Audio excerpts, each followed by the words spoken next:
Madge, really tough scenes for the Broncos out there with those three hamstring. Is it confirmed hamstring for all three of them? It is, yeah. Yeah. What's sort of the, I suppose, start with Adam Reynolds. Did he hear anything? What was the extent of what conversations have you had with him? Look, I just spoke to the three of them. Yeah, we'd have to go and get our scans and go through the process of the severity of them. But yeah, they're all three hamstrings, which is quite strange because the boys are pretty measured about what they do with the players throughout the week. Yeah, so there's no real sort of evidence of why that may happen, but we'll dig into it and have a look. But yeah, it's a bit of a shame, but I've got to say I'm really proud of the way the players performed. You know, we came down here and they prepped really well, and you know, it's always you know, the game that you saw out there is that you're playing a long game, which I spoke about, I suppose, last week, and I felt that the players fought right to the death. You know, I've never been a part of a game where you lose your two halfbacks. And then, you know, the chopping and changing of players, and they were still in the game in some way towards the back end. So it says a lot about the character of the team. That was sort of what you said at half time, was just have belief in the fact that you could sort of rally behind and have sort of those changes. Is that what gives you, I suppose, hope moving forward over these next couple of rounds when you're likely to be without those three? Yeah, we'll be right. I mean, we've got people in the background that, you know, can come in, so you know, that's part of the progression, and you know, we've been able to bring a few people in and change around a little bit. So yeah, we'll work through that throughout the week. Was Cobbo struggling with anything with his hammy in the first half, or was that completely separate? He felt it go lower? That was completely separate. He just got sort of bent backwards when Katani sort of fell back on him. So he was fine at half time. He was okay. It was just unfortunate that, you know, he sort of tried to evade someone and, you know, turn, and away it went. Madge, what was it like in the coach's box, like losing the two halves in like the one play? Were you sort of like, I don't know, didn't know where to look? It was crazy, to be honest. I mean, I've never experienced that. But to the players' credit, I felt they handled it really well. I mean, they were fighting in that game. You know, Benny went to the halves and Billy came on, and then Katani went into the halves as well, and we had back rows in the centres, and it just showed what I feel is the character of what the boys have been building for quite some time. You know, the fight that's in them, you know, and playing tough. They played tough because they had to. So, you know, it's just unfortunate we couldn't quite get the plays on in that second half. We had a few errors and put a bit more pressure back on ourselves. So that did hurt. But, you know, it's the way it is. Did Selwyn show how much he wanted that position in the team with that chase down tackle on Xavier Coates?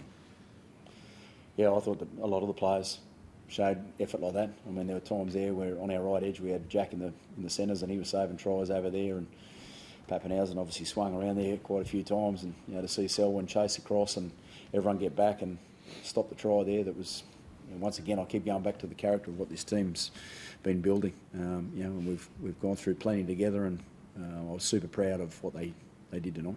Ben, what was it like out there for you in terms of that? It was pretty chaotic when they sort of went down, working out who was going off, what was happening in the shuffle. Just recall what you were doing out there.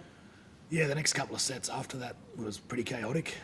Katoni and I ended up swapping sides a couple of times, and but we got it worked out. And you know, like Madge said, we fought hard, but we just didn't really give ourselves a chance. You know, our end of sets weren't great. We turned over a lot of ball. You know, we got to half time.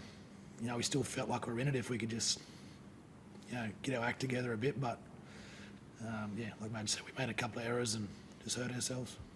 You've been a part of massive games at pointy ends of the season and having to, you know, deal with injuries. How important is it this next couple of weeks to try and deal with three losses for the squad to have the belief that, you know, you have had and proven that you have there tonight? Oh, it's extremely important the next few games.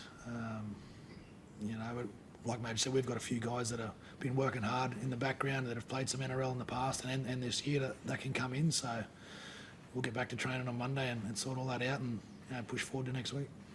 Given the unusual and difficult circumstances tonight, are you immediately writing this result off, or how much analysis are you going to be doing on this match compared with others? We'll get a bit out of it. I mean, I think Benny alluded to there, like we had an opportunity there where we had a couple of errors in the back end of that second half, you know, especially going down into the good ball area where you create an opportunity. So, yeah, they're things that we'll be able to take from obviously the game. But, you know, if the boys keep turning up and prepping the way they have and performing like that, you know, it's going to fall your way when the time's right. What were your thoughts on the penalty try at the end? I'd have to have a look at that. I thought that was an unusual call, that one. But look, you know, I just want to focus on my team perform on the way they did. It's something there that the players have moved towards, and that won't change. But it was an unusual one, that one.